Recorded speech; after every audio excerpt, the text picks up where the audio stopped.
I joined Rotary in 1992, Rotary Club of San Juan West, bali at the age of 25. Yung mga kasama ko doon, medyo matatanda sa akin, kaya medyo nag-aalangan ako na sumali. Pero sabi ko nga,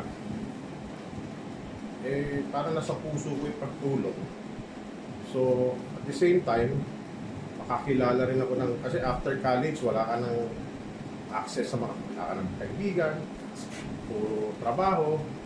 So, sa Rotary, may mga bagong friends na iba't iba ang profession.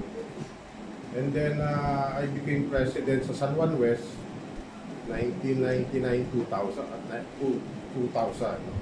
Si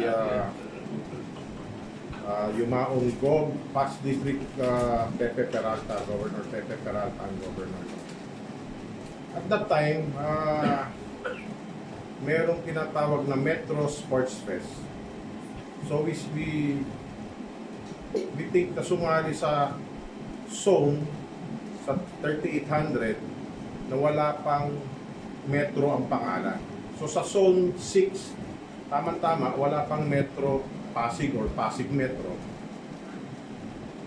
Yun ang naisip namin, kaya nag-create kami ng Metro Pasig para lang makasali ron sa Metro Sports. Metro Sports is the whole Philippines, lahat ng merong metro na pangalan sa club.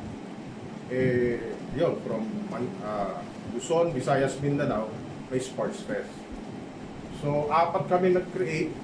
Ako, si Pipi Carly, si Pipi Debot, and Yumaong Pipi Hill Montero.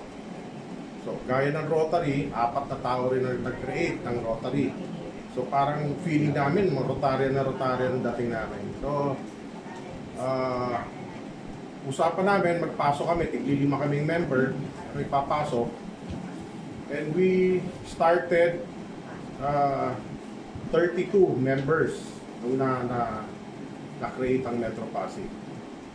And during that time, 2002, no, na-create yung Metro Pasig, 3 club ang ininda. And we are proud, nung umakyat kami sa stage, kompleto kami, 32 members, na pare-pareho naka-Amerikana, pare-parehong talagang pantay-pantay, pare-pareho pati yung tie, pati yung color.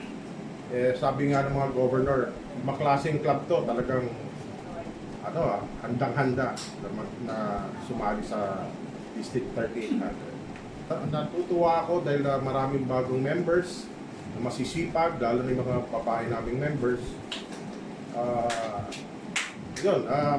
Masaya ang Metro Pasig.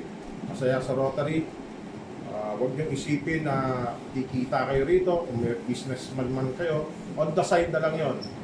Ipapasok natin sa sarili natin ang pagtulong dahil ang Rotary talagang for service. No? And nagpa-follow na lang dyan ng fellowship, magandang camaraderie, and marami kami experience dito sa Rotary. Tulad ngayon, may bago akong business, Chico Tayo. Sinusuportahan ng mga members, dito nagmi-meeting.